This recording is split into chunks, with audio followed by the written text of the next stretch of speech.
Hello and welcome. In this video we are going to build a live trading bot simulation with Python using the Binance API. The cool thing about this is you can test your own strategies on a live market without even investing your hard-earned money on it. So what you're seeing here is the running simulation.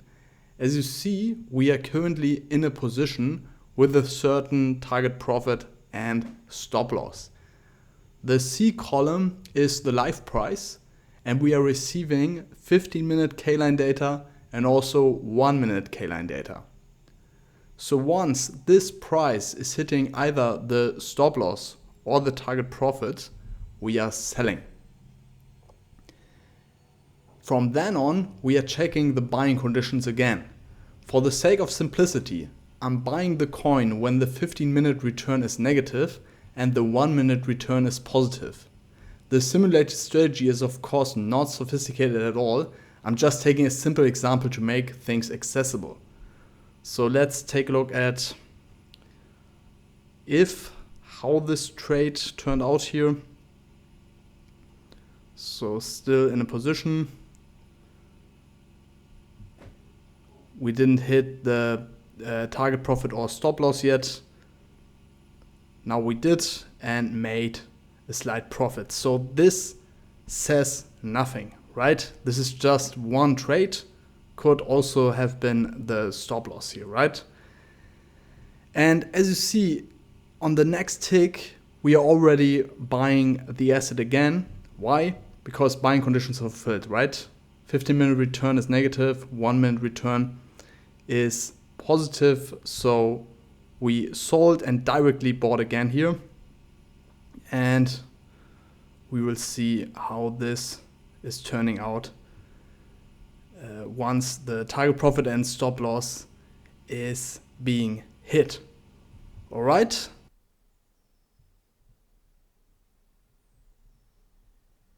All right, let's get started. We need some libraries. Websocket. Be careful here. It is Websocket minus client. That's the library you have to install. This library enables us to pull live prices using the Binance WebSocket market stream. We also need JSON that enables us to translate a Python dictionary format to a JSON format and also the other way around.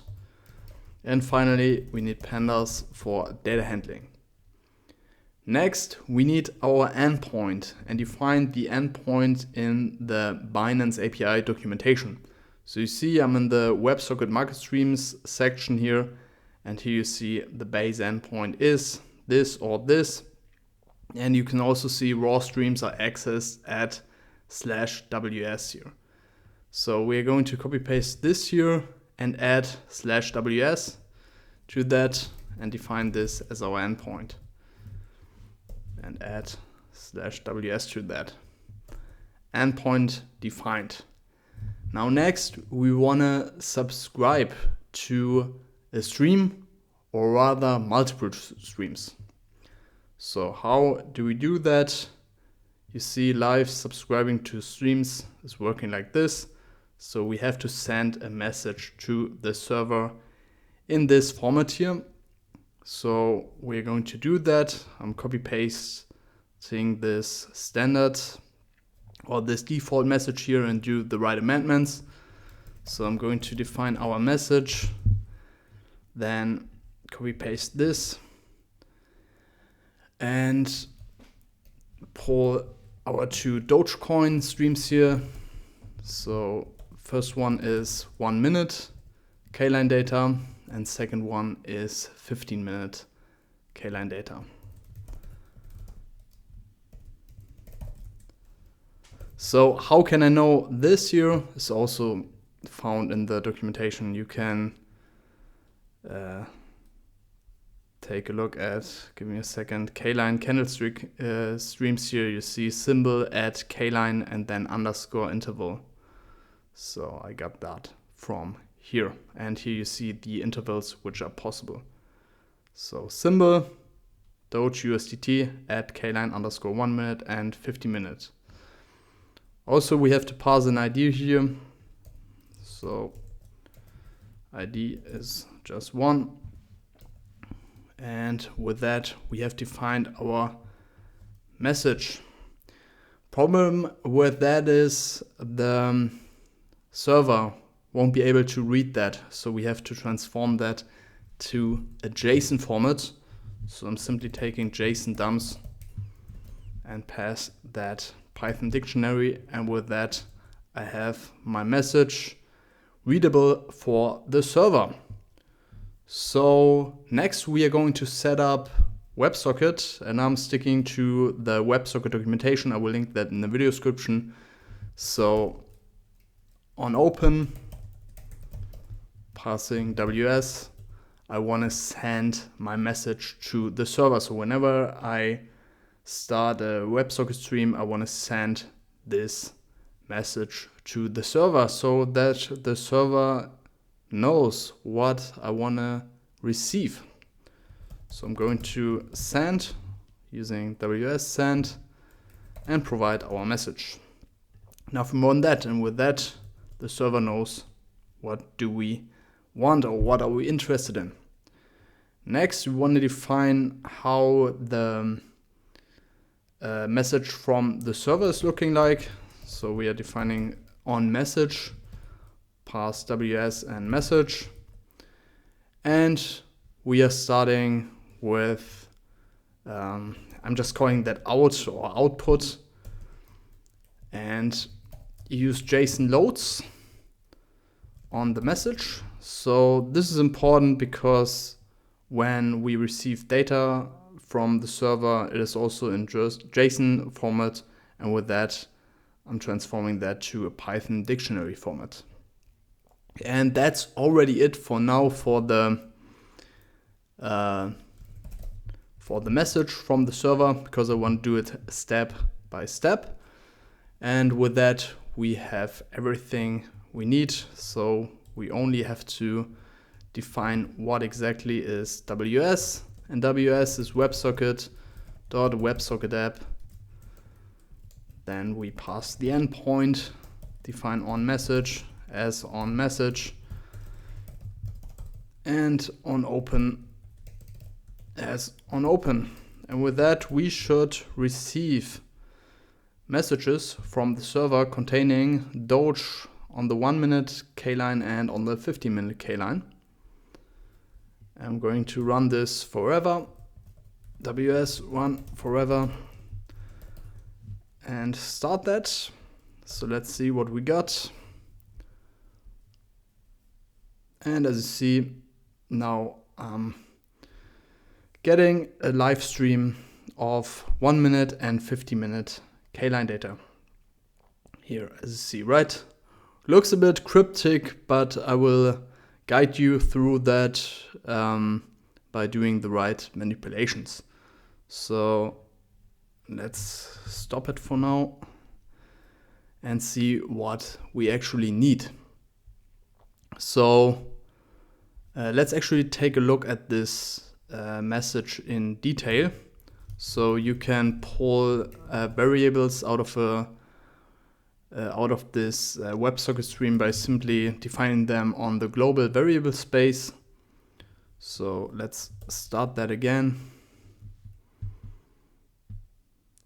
and stop the stream, and then print out here. And now you see how one tick is looking like, or one message from the server is looking like. And what I need from this here is, so this is my event timestamp in Unix format. We will transform that to human readable format in some seconds. But this is what I need. So my event time, because this is the time of my current price. Then there are some more information, so let's go quickly over that. So small t is just the opening time of the candle, and big T is, or uppercase T is the close time of the candle. We have the symbol Doge, we have the interval 1 minute. We have some more data which is irrelevant for now, but this is important. The opening of the candle, so open price of the candle is here and the close price of the candle is here. All right, and let's actually wrap that into a data frame with the relevant information. Makes things easier here. So how can we do that? We are using pandas data frame, and we are interested in this sub-dictionary here, K, containing a symbol, interval, and close, and also open, right? So I'm going to just take K here, but I want to have the index of this data frame as my timestamp, because I want to know, okay, from which exact time is this price, right? So I can just use index of this data frame and then pass out uppercase E here, right? So out uppercase E, and with that I'm getting nothing because I made a mistake here because I didn't pass it as a list. You always have to pass the index of a pandas data frame as a list. So with that, you see that I'm getting a data frame like this. So one row containing the timestamp as the index and my other data here from the K dictionary as the columns here. So what's relevant for us is the symbol, the interval, the open, and the close for now, right? So you can filter that by using a list like this, and then you see the data way more structured here, right? Dogecoin, 1 minute interval, open and close price, right? So of course we also want the timestamp here as a human readable timestamp, so we can just transform the index here.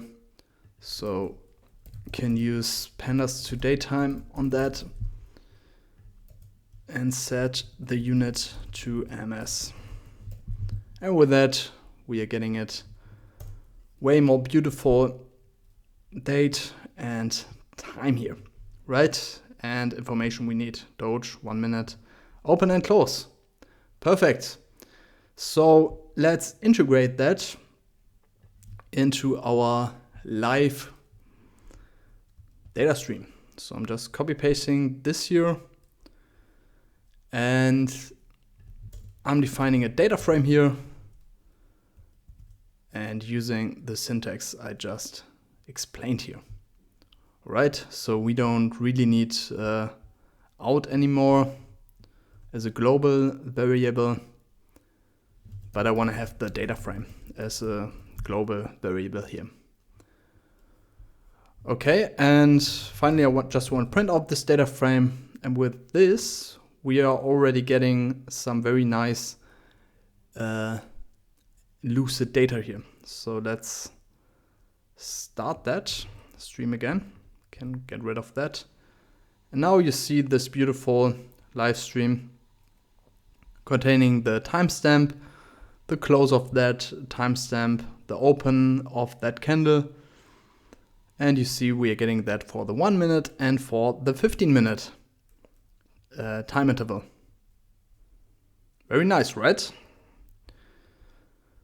So just as a side comment, you can do that for 100 of coins here, right? This is just an example, but this is quite powerful here.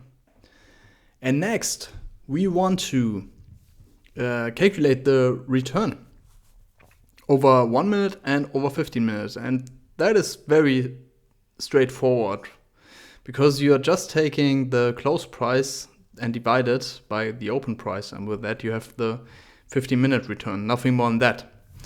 So I'm just adding an additional column here to this data frame containing the return.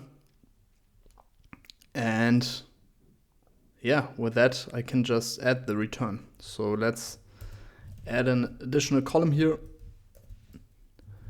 And now the naming is quite tricky because I want to have return and then the return of the specific interval, because you have to understand that each of these data points are coming as a tick. So it is a difference if I'm calculating the 15-minute return and the 1-minute return, right? So I always have to take the current tick, and if it's a 15-minute tick, I have to name the column 50-minute return. If it's a 1-minute tick, I want to name the column as a 1-minute return.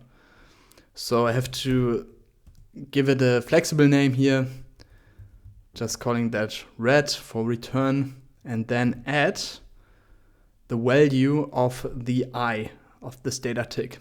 So I can just take df.I, then screen for the value, and with that I've named the column red 15 if it's a 15-minute return and a 1 minute if it's a 1-minute return, right? And how is this calculated? As I just said, I'm taking the close, so I have to transform that to a floating value because this is currently formatted as a string value.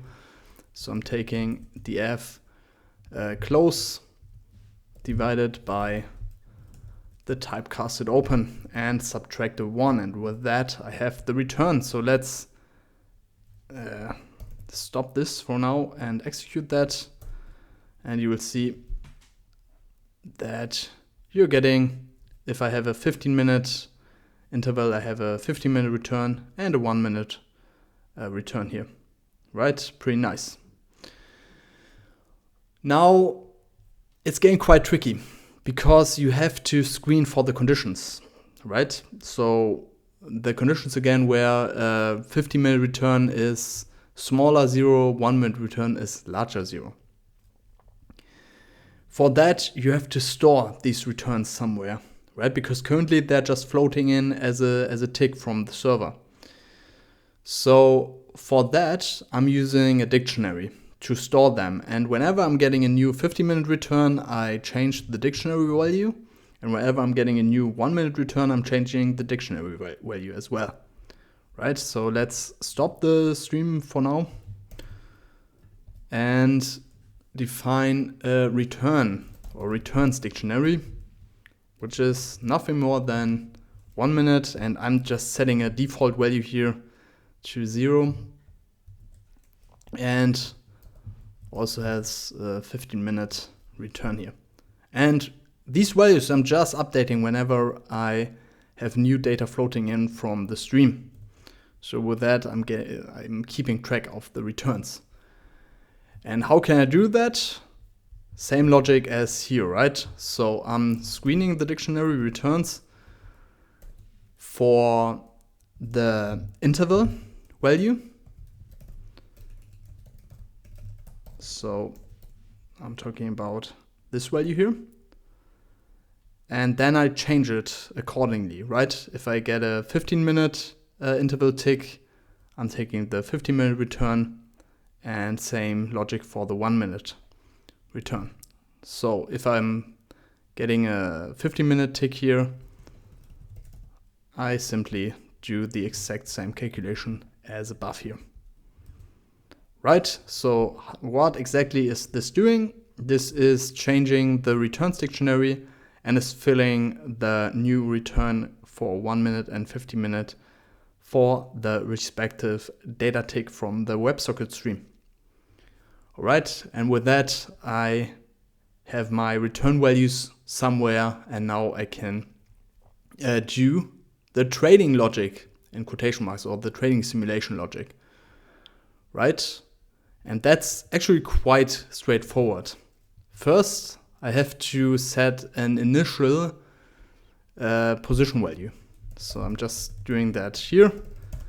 And this in position value is false initially because I'm not in a position initially. Makes sense, right? This in position value I want to have on the global variable space, because this will change within this onMessage function.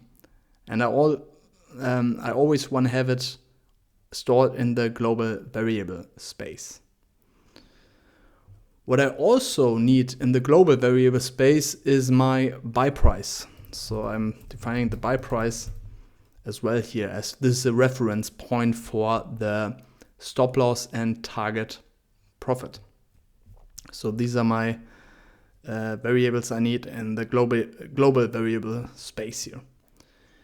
And now I'm just starting with my if conditions. So if not in position, and so first is quite clear, right? I want to check if I'm in a position or not.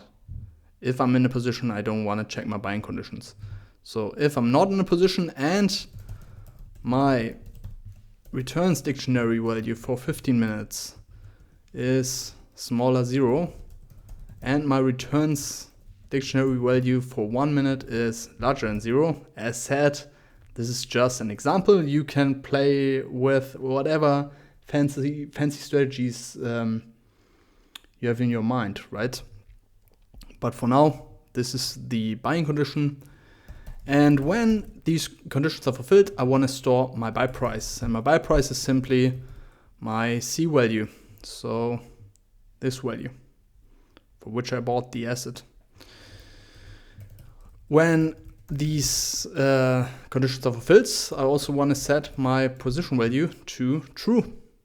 And I also want to have feedback like bought. This is optional, but I would recommend to do that you see what's going on here. And that's already it for buying conditions. Now, if I'm in a position, I want to first of all print I'm in a position, and I'm checking the selling conditions now. And yeah, what I would also add here, I did this in the very beginning. I want to have my current, not my current, but my target profit. So I'm printing out target profits and take my buy price times and then some target profits, just taking 0.2% here. And I have to typecast this floating value into a string value so I can print it out. And same for stop loss. So I'm just getting a feedback what my current target profit and stop loss is. Right? So just taking buy price and then times 0.2% stop loss here. Just parameters, you can play around with them. So these are the information I want to get when I'm in a position. And now I'm defining my target profit and stop loss conditions here. So I'm taking if my current price is larger than my buy price times 1.002, so simply my target profit here, then I want to sell. So I'm printing out target profit reached, sell, print out my profit if you want. Profit is my close minus my buy price. So just taking this minus my buy price, and finally I have to typecast that again so it's being printed out properly. And yeah, then I want to set my position to false, because when my target profit is reached and I have sold, I'm not in a position anymore. And with that, my buying condition checking is starting again. Also, I want to check my stop loss here. So pretty similar logic, just buy price times 0.998. And then similar logic here. So stop loss reached,